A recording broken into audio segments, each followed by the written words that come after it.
जहाज उड़ने के लिए तैयार था। उसे किसी कॉन्फ्रेंस में पहुंचना था। खास उसी के लिए आयोजित की जा रही थी वो कॉन्फ्रेंस। वो अपनी सीट पर बैठा और जहाज उड़ गया।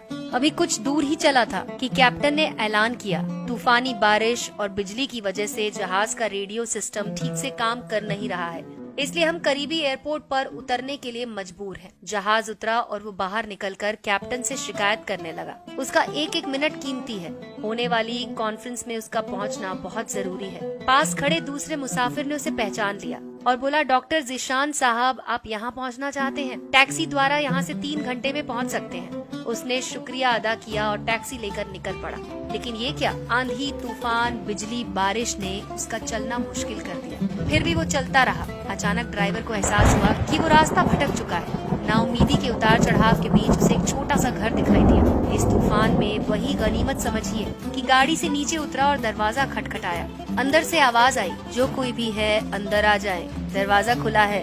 अंदर एक बुढ़िया नमाज पढ़ रही थी। उसने कहा, माँ जी, अगर इजाजत हो तो आपका फोन इस्तेमाल कर लूं।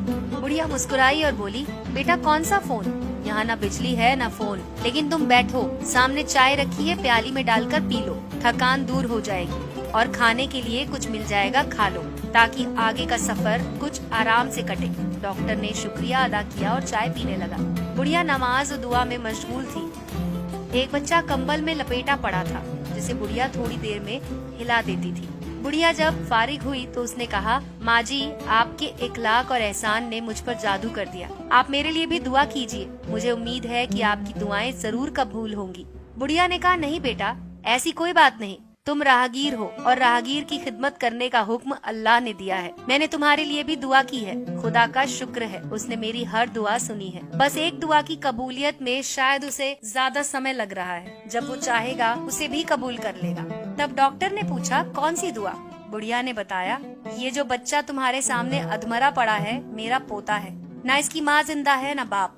इस बुढ़ापे में इसकी जिम्मेदारी मुझ पर है। डॉक्टर कहते हैं इसे खतरनाक मर्ज है जिसका वो इलाज नहीं कर सकते। कहते हैं एक ही नामवर डॉक्टर है, उनका नाम है ज़ीशान। वो इसका ऑपरेशन कर सकते हैं। लेकिन मैं बुढ़िया कहाँ उस तक पहुँच सकती हूँ? जाऊँ भी तो पता नहीं वो देखने पर राजी हो या नहीं। अल्लाह से दुआ है कि मेरी मुश्किल आसान कर दे। डॉक्टर की आंखों से आंसुओं का सैलाब बहने लगा। वो भर्राई हुई आवाज में बोला, खुदा की कसम, आपकी दुआ ने हवाई जहाज को नीचे उतार दिया, आसमान पर बिजलियां कौंधवा दी, मुझे रास्ता भुलवा दिया ताकि मैं यहाँ तक आ जाऊँ। खुदा की कसम, मुझे यकीन ही नहीं हो रहा कि खुदा एक दुआ कबूल करके अपने बंदे के लिए इस तरह आसानी मुहैया करा सकता है। वो मुसब्बुल असबाब है। अल्लाह के बंदों, उसे लौ लगाकर तो देखो। जहाँ जाकर इंसान बेबस हो जाता है, वहाँ से उसकी खुदाई शुरू होती है।